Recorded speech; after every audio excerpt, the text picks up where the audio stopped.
We want to have a good time, and we want to hopefully move the ball forward in some degree and in some fashion to make a difference in society and protecting our First Amendment rights. So we're going to start right away with the senator. Hey, thanks. Introduce myself, Stuart Adams, state senator from Utah, and got involved very in depth with religious liberties and anti-discrimination in a legislative session.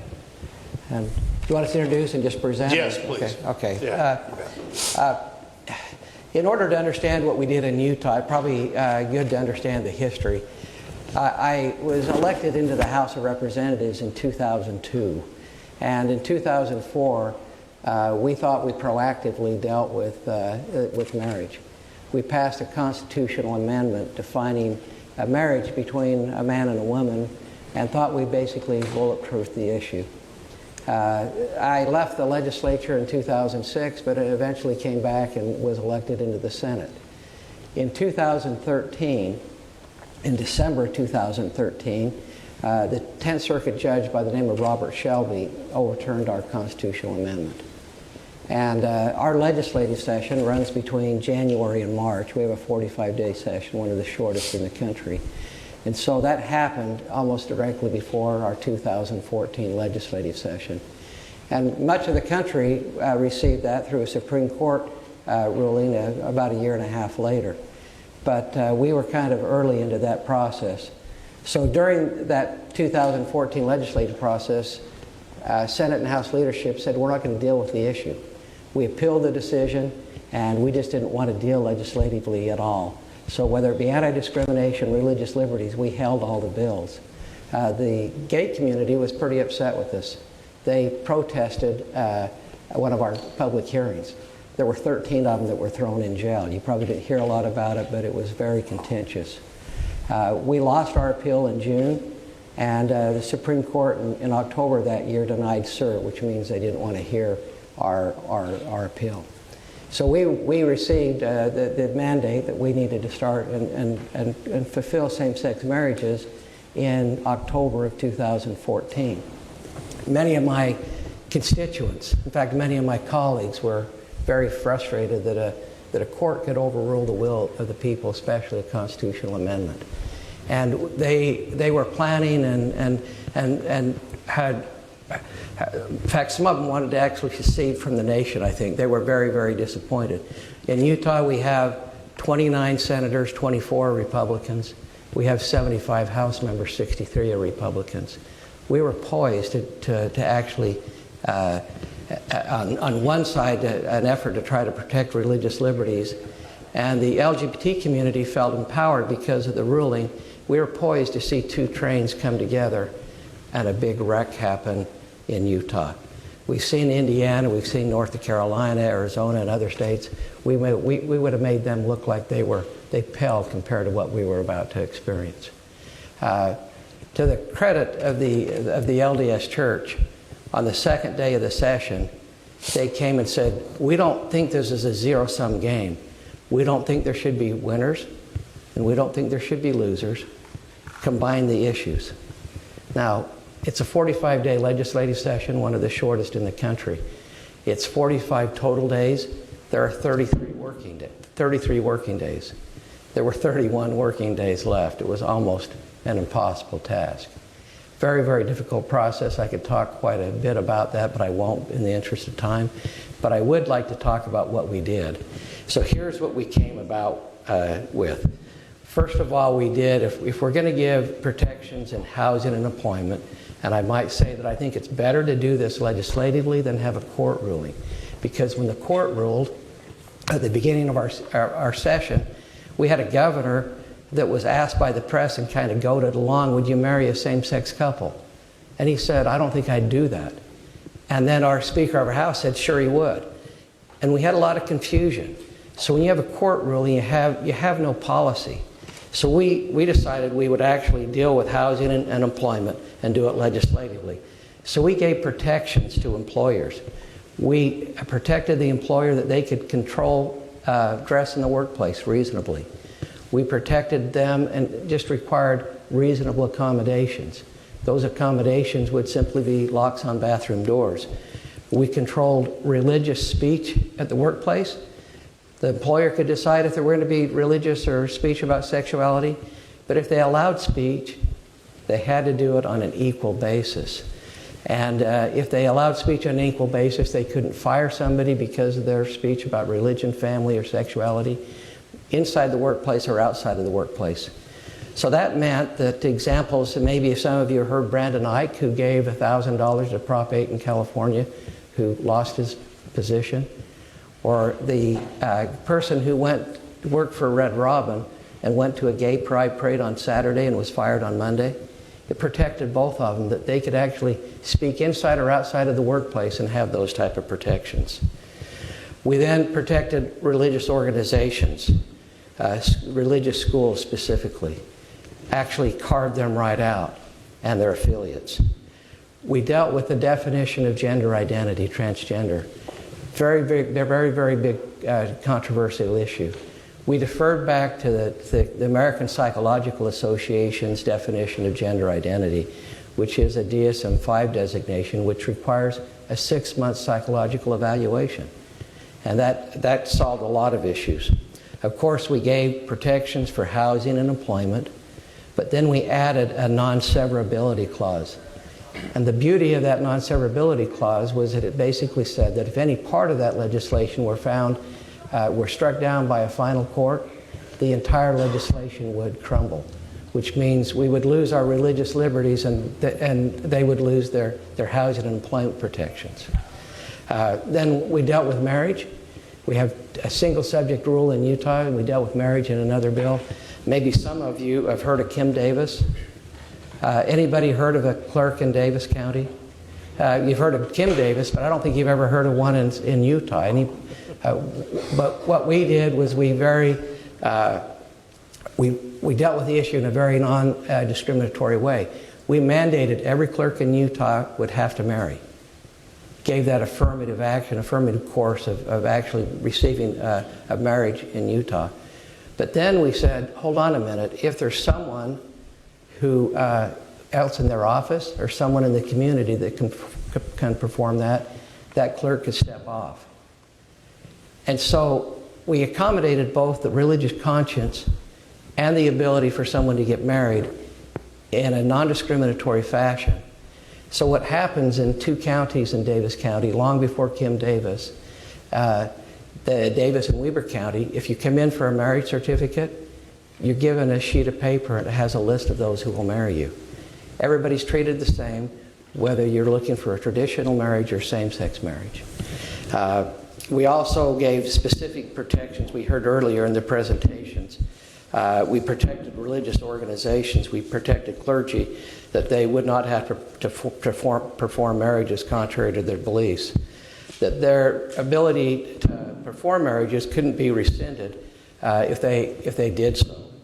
We protected the religious organizations so they wouldn't have to provide goods, services, or accommodations or facilities for marriages that were contrary to their beliefs. We protected their ability to facilitate courses, retreats, counseling, and other issues. We also protected individuals from government retaliation. And specifically, the government couldn't impose penalties, fines, or discipline or discriminate against based on the employee's belief of marriage, family, or sexuality. I've got a slide here at the end. I don't know if I can get help showing that, but at the end of the day, the bottom line was that not everybody received everything they wanted. But It's a matter of compromise, right? It was a matter of compromise. That it lessened the divisiveness inside of our community. So I can pull up the slide. Many of you have seen bill signings around the country, some of them very controversial, some of them protested, but up here is our rotunda, and you can see the number of people there celebrating this bill signing. This is our governor. There I am with another sponsor here. Governor again down here. But then this is a slide I wanted you to pay attention to. In the room, it wasn't filled with religious organizations. However, there's a member of the Catholic Diocese, here's a member of the LDS Church, and other religious leaders here. But there were also Troy Williams, who was head of Equality Utah, his chair, We had the ACLU over here. We had the NAACP, I think they're back in here. HRC. We had everyone at the table. And at the bottom line was, we have legislation in Utah that's balanced, that treats everyone the same, and everyone received more protections, whether you're religious or whether you're not, whether you're gay or transgender, you receive more protections than you started with. And that's a balance that I think was significant. Anyway, thank you. We appreciate it, Senator. You know, Utah may be a playbook for other states in the future. And so we appreciate what you've done and the work you've done. And we have two pastors. Actually, I'm a third one. We have three pastors up here, and two of which are actually participating in the dialogue. I'm just the moderator. But the two pastors we have is Juan Carlos Mendez. He is the Church in Action, 2,000 churches across the nation. Is that right? Amen. And so that's Bishop Mendez. And to my left, we have the praying running back, as he is known, because when he makes a touchdown, he used to kneel down and pray, and he was the first NFL athlete to actually do that. And he's a dear friend of mine, and I'm actually preaching in his church tomorrow. So if you want to come to his church, you can hear me preach. But anyway, you probably don't want to do that now. You were planning on going to his church until you heard that. But Herb Lusk is with us, and a tremendous man. And then finally we have Jim Flynn with the Global Peace Foundation. And so that makes up our panel up here. And I know the senator wanted to make some open comments, and I just want to offer that to any of you if you have any opening comments. I'll take it. I'm a retired schools administrator. I was principal of Los Angeles High School and also superintendent of the local school district in downtown Los Angeles. And I've had a long-standing career in the ministry for over 31 years, being a pastor in Los Angeles. And so for me, the First Amendment, it's a matter of balance, because as a former schools administrator, I had students from every part of the globe in my school. Had about 6,000 students at my high school, which at the time used to be the largest high school in the nation. And I had different religions, different cultures that came together in one tiny little place. And then, my great uncle was the founder of the Assemblies of God in Guatemala, and my parents were sent as missionaries to the United States to start Spanish-speaking churches. So I have a very strong background in the evangelical community. And having that balance between morality and laws and education and bringing everything together, it was quite a task. And so the First Amendment to me is very important, because how do you deny somebody else's their rights, and when your own rights are being violated, and somebody wants to take away your rights also? Because I remember that at that time, and maybe Robert will remember, when we had the 187 law, English only in Los Angeles.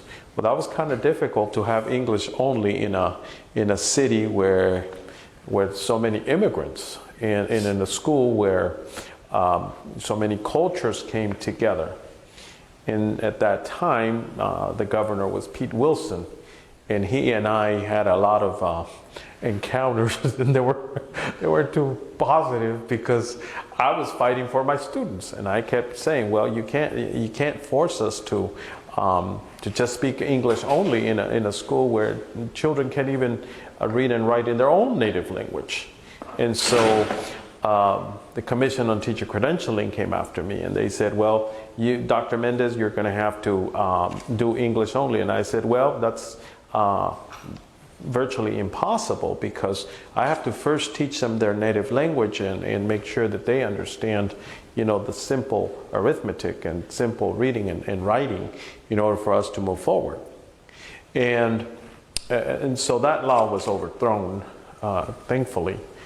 But as we deal with the First Amendment, and as a Christian, you also have to balance this act, because it's not just one size fits all, and we can't just be one side only. And as I was hearing the senators speak about what they did in Utah, it makes a lot of sense to me that as we look at this First Amendment, we don't give up our rights, but at the same time, we don't deny somebody else their rights. Inclusion. Inclusion. It's very important, isn't it? So do you have any opening comments, my friend? Yeah, my name is Herb Lusk, as my dear friend Robert just told you. My background is in professional sports, as Robert has also told you. I played for the Eagles under Dick Vermeil in the 70s. I was the first NFL football player to score a touchdown and kneel and pray in the end zone. But I've been pastoring now for over 30 years in Philadelphia. And I've experienced a lot of things. I worked with President Bush. I was advisor to him for faith-based initiatives. I also advised George W. Bush in sub-Saharan Africa, AIDS. The ministries that I'm involved in are expansive. Many of them I founded myself.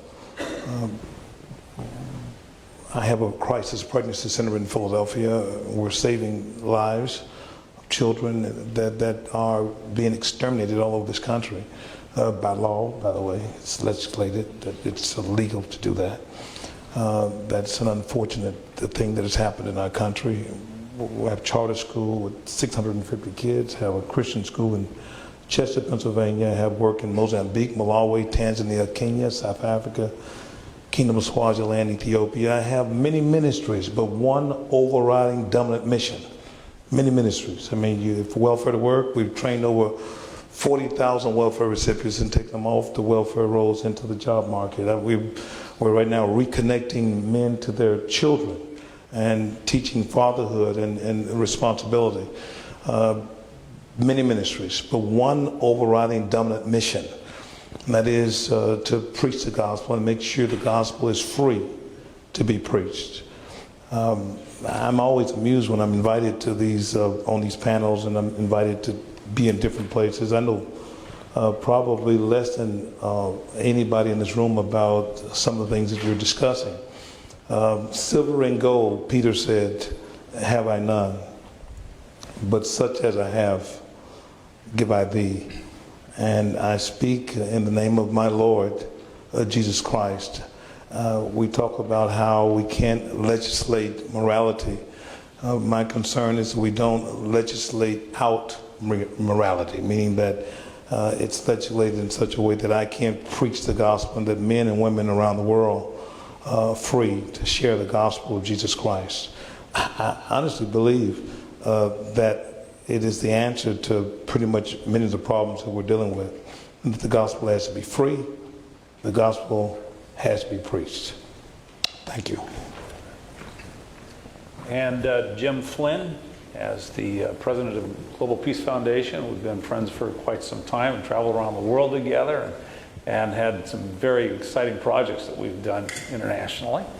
Do you have any opening comments? Yes. Good afternoon. Thank you, Dr. Schuller. It's really significant for us to be gathered here on this Constitution Day and here in this National Constitution Center discussing these vital issues. I certainly appreciate greatly the significance of the discussions and the challenges that we are wrestling with here in our country. It seems to me, whether we look in the United States or we look around the world, the very large question that we're wrestling with is how can we live together peacefully in this very diverse world? We're struggling with that here in the United States, but we're struggling with that around the world. I do believe that our system of governance in this nation is a unique opportunity for us to demonstrate models of success. And that here in this nation, what defines us as a people, as what it means to be American, is not based upon our religious, racial, or ethnic background, but it's a commitment to a certain set of ideals that actually allow us to live and work and prosper together as a free people. And so for us to understand the First Amendment, in my view, we need to consider that larger context of the American model. And so I just want to echo the statements made here about the challenges we face related to the First Amendment and the need to find a way forward that actually properly applies the intention of that First Amendment to protect and guarantee the most important rights for us as a free people.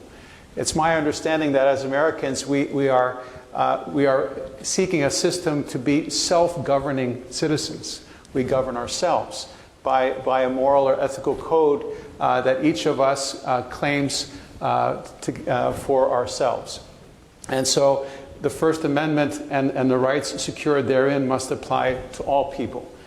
We are dealing with difficult questions now, but it seems to me that we can start from a simple, basic understanding. In terms of the arena of values, oftentimes even just bringing up the word values brings a reaction from people, whose values and so on. I want to suggest a simple one, the Golden Rule. And around the world, people have thought about that, the Golden Rule. Do unto others as you would have them do unto you, right? I want to be treated, I will treat others how I want to be treated. It seems to me that is what we seek to implement here in a nation that is a free people. Unfortunately, there is a more cynical definition of the Golden Rule. He who has the gold makes the rules. That's a very cynical view. And unfortunately, sometimes when my group gets authority, power, I want to impose on others. And so the pendulum swings in our nation. But I do believe, as we heard this morning, Dr. Stanley Carlson Thies says, the First Amendment was made for a time like this, when we're dealing with the hard questions. How do we understand and apply the Bill of Rights in ways that allow us all to engage in a free, diverse, and pluralistic society? That requires us to think of the other, respect the other in a significant way. It requires all of us to give of ourselves. And it seems to me that in our nation and in our nation's history and in our understanding that we should be self-governing citizens, that the role of civil society organizations and faith communities is extremely important, and that's the right of all people to express their choice of faith and conscience, to exercise their practice of faith, and to advocate for the moral convictions that they hold dear. So I believe that the kinds of discussions we're having here are most important. We all must be informed citizens. We all must educate ourselves and those in our groups and congregations and organizations to understand the intention and purpose of the tools that we have in the Bill of Rights and in the First Amendment, so that we can show we can solve our own problems here. Just my final comment is the lessons, the breakthroughs we're trying to make here, I believe, have global implications. We really must show examples of how we can live and work together peacefully in this highly diverse and pluralistic world. Thanks. Thank you, Jim. Question, what has been the outcome of your Utah compromise? How has it been accepted by most everyone in Utah? You know, I think if you ask the citizens of Utah, they know we did something great. There's always those that wonder. You get extremes on either side. Not everybody got what they wanted. So if you want to, you can say, well, I didn't get everything, and worry about that. But legally, it's functioned beautifully. In fact, anytime you get a deal, I've wondered about it, that occasionally, is when you get a deal that's really good for you or really bad for you, normally it doesn't stay. And if you want to protect what you have, the best way to do it is to find a fairness for all approach. In fact, in 2002, I really thought within me that I was protecting my religious beliefs by that constitutional amendment. And it was really hard for me to grant housing and employment protections because I have deep-seated religious beliefs. But after I did that, or we got involved in it, I quickly learned that I was not violating any religious principles because the beliefs I have are non-compromisable. But I was actually living my religion because I was doing good to those that maybe didn't like me. I was loving my neighbor. I was being compassionate and tolerant, and found out by actually having a fairness for all approach that I was truly living my religion. And that was a big transition for me. Well, I think it's a hard lesson for a lot of people to realize that laws, whether they're state laws, federal laws, city laws, any laws we have in our society are not based upon morality. Our morality comes from our religious institutions. And therefore, as you said, you can't legislate morality. The morality has to come from within. And the fact is, without morality, the laws don't hold up. People won't obey the laws. So it requires our religious institutions to maintain morality in order to maintain civil society, in order to maintain the laws and follow the laws. So our religious institutions are extremely important to civil society. And without our religious institutions, I think civil society completely collapses, not only financially, as was discussed this morning, but also spiritually and emotionally and morally. So do you have any reaction to what I've just said, Reverend Lusk or Bishop Morales? Mendez, I'm sorry. Mendez. Oh, you have some questions? Okay. Basically, I was, I'm taken back on something that was said by Jim earlier when he talked about the golden rule. And obviously that golden rule came from a fellow by the name of Jesus Christ, who said to us and taught us all to do unto others as would have them do unto you, right? One of the things that concerns me about the application of law and the legislation of law in our country is that in many cases we're not treated fairly on the Christian side. I mean, there are some instances that I've experienced where a Muslim could pray and was allowed to pray at certain times of day, and then situations where Christians were not allowed to. So for me, again, this application of law, it has to be fair. It has to be fair for me to be able to say to a same couple's marriage who wants to be married, it has to be fair for me to say to that person, this is not something that I want to do. The whole land, our whole land has to have fair laws when it comes to that. It has to be fair for me to have a crisis pregnancy center. It has to be fair for me, for instance, to have a public facility. And a guy named Donald Trump, for instance, was at my facility, called my facility, and one of his people and asked one of my guys, he wants to have a banquet, he wants to have some kind of event in my place. And my person told me, hey, listen, that's Donald Trump. We don't want to have that guy in here. I said, well, listen, is the space available? The answer is yes. Is he going to pay? The answer is yes. Well, why would we discriminate against Donald Trump because he wants to have a venue in a public facility? You see? So we allowed him to have the venue in the public facility. I think I was in Mexico somewhere at the time. I was out of the country. We were having lunch together down in Mexico. And the backlash was absolutely unbelievable. I could not believe it. Herb Lusk supported Donald Trump. Why so it goes on and on and on and on.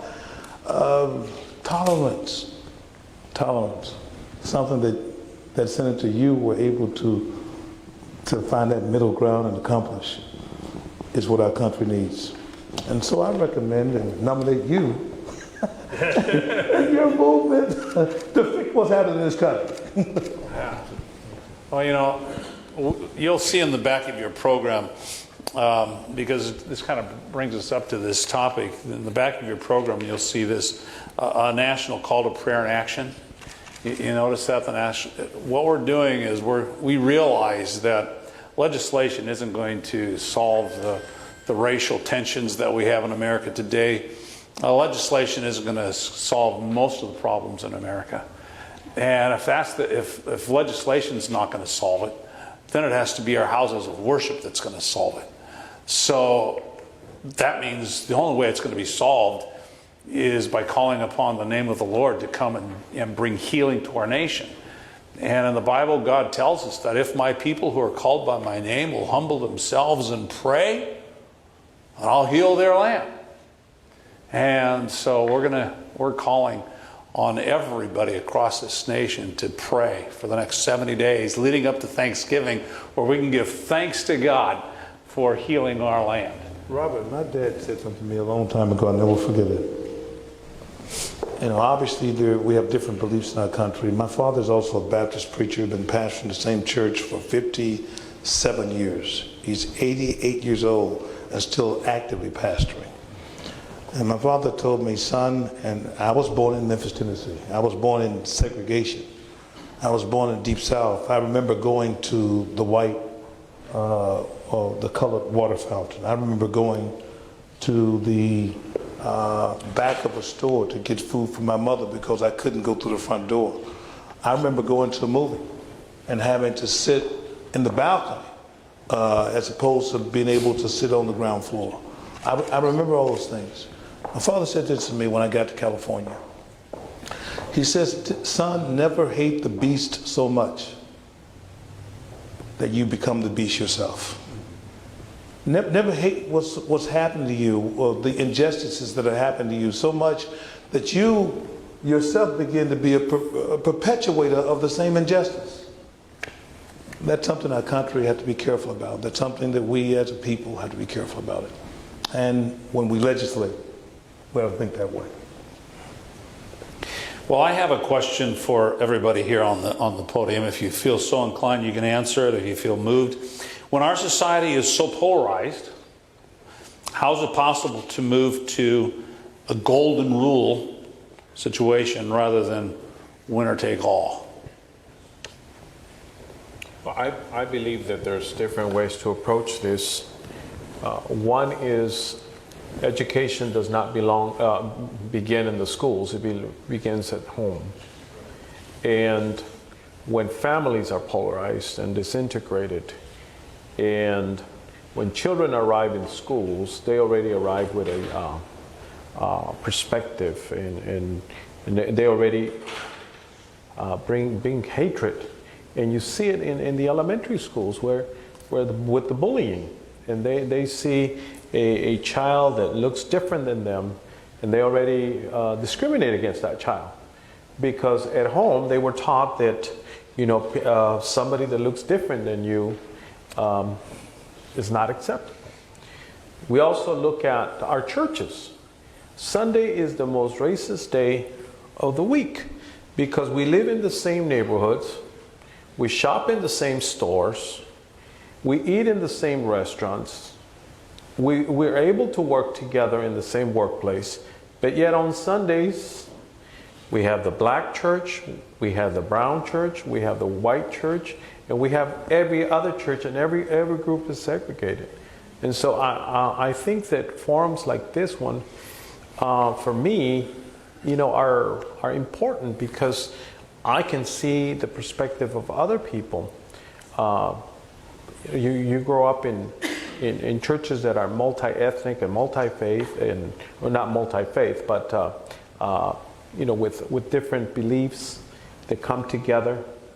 And that's important for us to understand each other, because I will never understand a brother and sister unless I have empathy for him and for his challenges.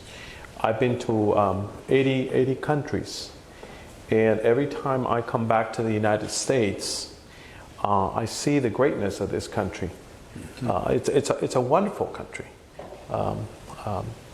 When you go and see third world countries and you see the challenges that bring those people to our country, immigration takes a different look. When you see why people will dare to cross the Atlantic Ocean and come through South America, because in Ghana and Nigeria and all the places in Western Africa didn't have the opportunities that this country has. You know, it's important for me to understand that immigration is not just a Latino issue. It's important for me to understand that for some Latinos, they didn't cross the border crossed them. With the Treaty of Guadalupe, you know, one day they woke up and they had lost their land. And in that treaty, it was forevermore they would be able to speak Spanish in this land. So the more we become educated, the more we can understand each other. And I believe that pastors, as a pastor, as an educator, as a former professor at a university, I understand that it is our duty, it is our responsibility to teach people about inclusion and equity for everybody under the law. Thank you. Hey, Jim, I've got a question for you. What are some of the, you want to comment on? I want to echo what Bishop Mendez said. Yes. I think we have a very polarized reality within our country that is affecting everyone. And it's a political polarization that only seems to grow worse as each year passes. It seems to me that as the bishop mentioned, faith leaders, religious leaders, have the role really of being a voice of conscience within the nation, to call us to a higher ethical standard. And it seems to me that my hope is that starting from civil society leaders and in particular religious leaders, to call our nation to a higher standard and to live up to our founding ideals. Historically, that has been what has sparked real movements for positive change within our nation.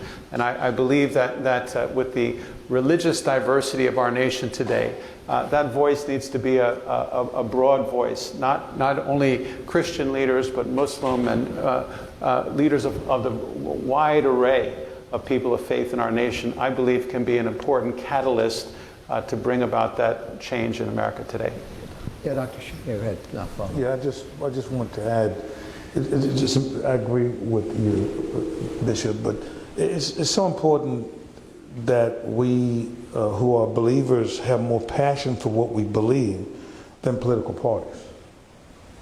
What's dividing us and where the division comes in is that if I'm a Democrat, you're a Republican, we never get to the truth.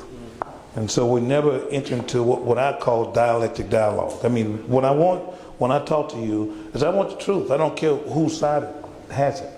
The most important